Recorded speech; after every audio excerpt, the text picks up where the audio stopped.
Hola, ¿qué tal? Mi nombre es Darío Rodríguez González y actualmente estudio el segundo cuatrimestre de la licenciatura en Derecho, dentro de la materia de Derecho Constitucional. Y bueno, hoy quiero presentar la actividad número 8, que se centra en dos conceptos que, aunque parecen muy teóricos, están profundamente ligados a nuestra vida diaria: el neoconstitucionalismo y el Estado de Derecho. El título de esta presentación es el neoconstitucionalismo y el Estado de Derecho, impacto en México.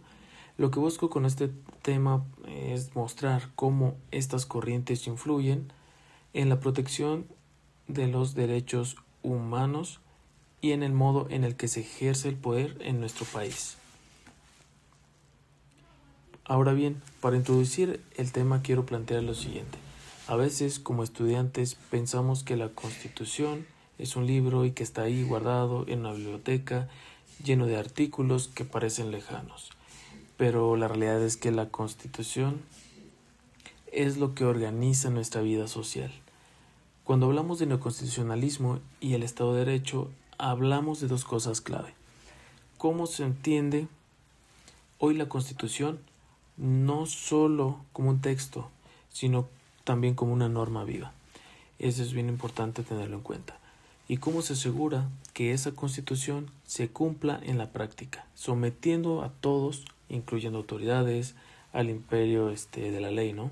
Reflexiono que sin Constitución y sin Estado de Derecho viviríamos en un país sin reglas claras, donde los poderosos imponen con su voluntad y los ciudadanos no tendríamos forma de defendernos.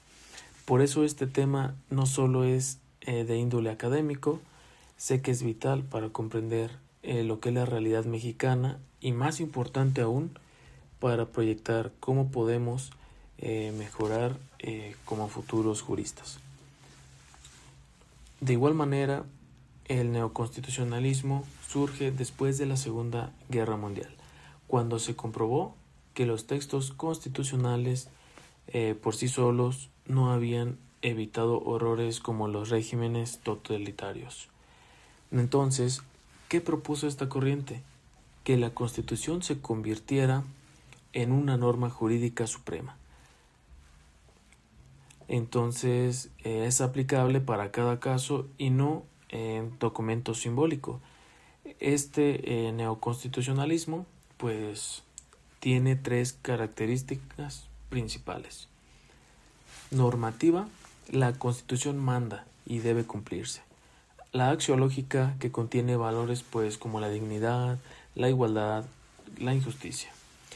También garantista, asegura que existan mecanismos judiciales eficaces para proteger esos derechos.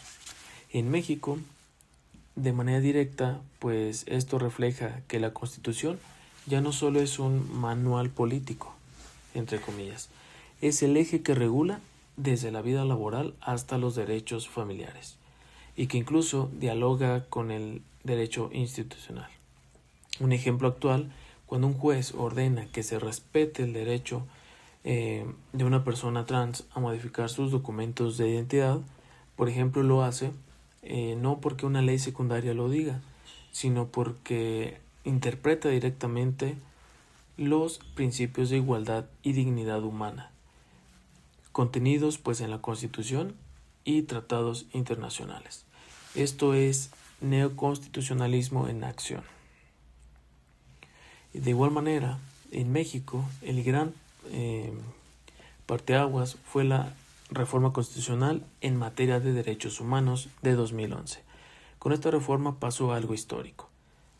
En primera, se reconoció que los derechos humanos provienen tanto de la Constitución como de los tratados internacionales.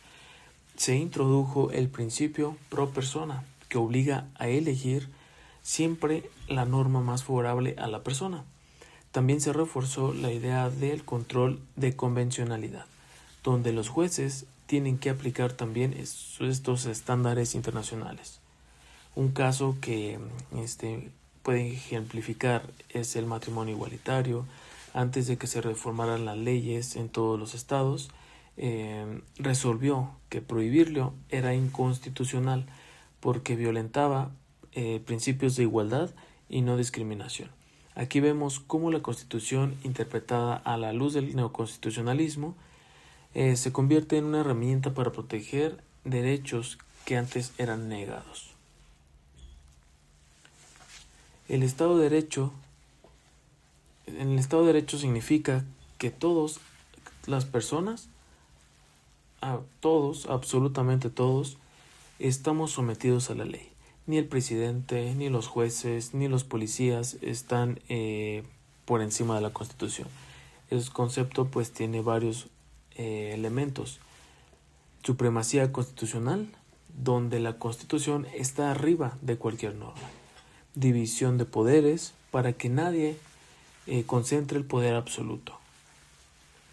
Legalidad, que significa que cada acto de autoridad debe tener un fundamento en la ley.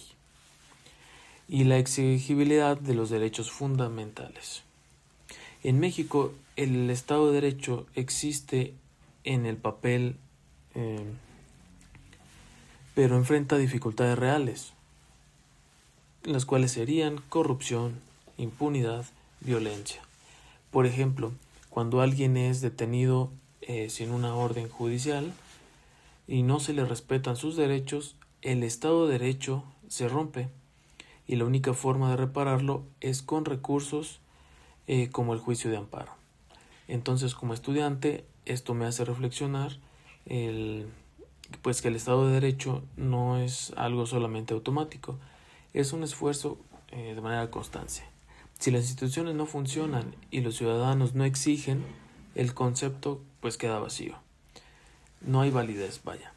Entonces podemos decir también que en la práctica mantener el verdadero Estado de Derecho es complicado. En México hay retos muy grandes en tener, ya habíamos comentado, la corrupción, que erosiona lo que es la confianza de manera natural en las instituciones. También la impunidad. En la mayoría de los delitos no se castigan. La inseguridad limita derechos básicos como es el libre tránsito o el libre derecho a la vida. También otro reto bastante, la desconfianza ciudadana. Muchas personas piensan que la ley no se aplica por igual para todos. Esos problemas muestran que tener una buena constitución no basta. Tampoco es necesario aplicarla. Bueno, de manera directa es necesario aplicarla y generar confianza. Confianza en que la ley es pareja para todos. Ese es uno de los principales retos para consolidar pues de manera directa nuestra democracia. De igual manera, el impacto del neoconstitucionalismo y del Estado de Derecho en México se puede ver con casos concretos. La reforma del 2011 creó el bloque de constitucionalidad integrado en la Constitución con los tratados internacionales. El caso de Radilla Pacheco en la Corte Interamericana de los Derechos Humanos sobre lo que es la desaparición forzada. Esto obligó a México a aplicar el control de convencionalidad, los amparos de comunidades indígenas para detener proyectos sin consulta previa, donde se aplicaron los tratados internacionales, también los casos de libertad de expresión y protección a periodistas, donde de esta parte se usaron estándares internacionales para reforzar este derecho. Estos casos muestran que la Constitución mexicana pues ya no está aislada, ahora se dialoga con el derecho internacional y con los estándares de derechos humanos.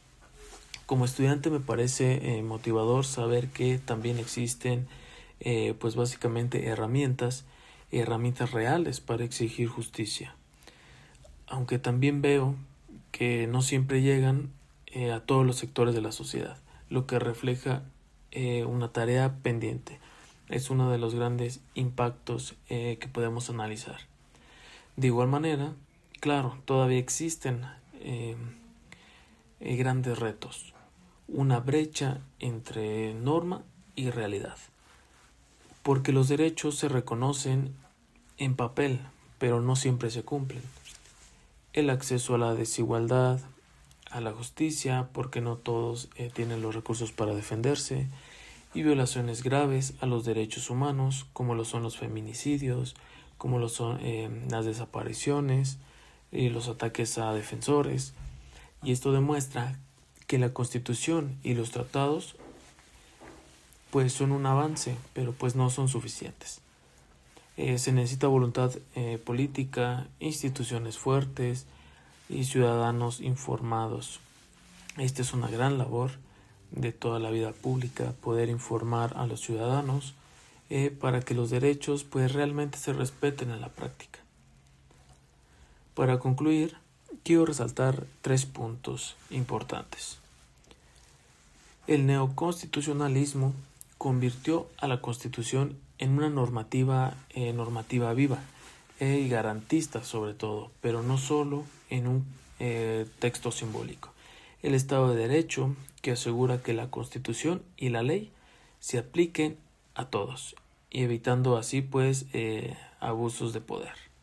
En México hemos tenido sí avances, sobre todo desde la reforma del 2011, pero seguimos enfrentando problemas graves de corrupción, de impunidad y la falta de acceso efectivo a la justicia.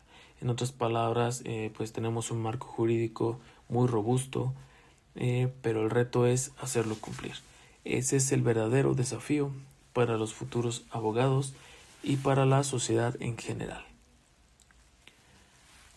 Como estudiante, de igual manera, como estudiante de Derecho de este tema, pues me deja varias reflexiones.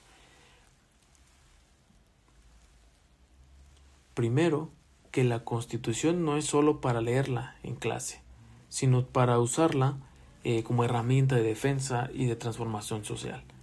Segundo, que el neoconstitucionalismo y el Estado de Derecho no son conceptos abstractos, se viven cuando una persona logra un amparo, cuando se protege a un periodista o cuando una comunidad indígena logra defender su tierra.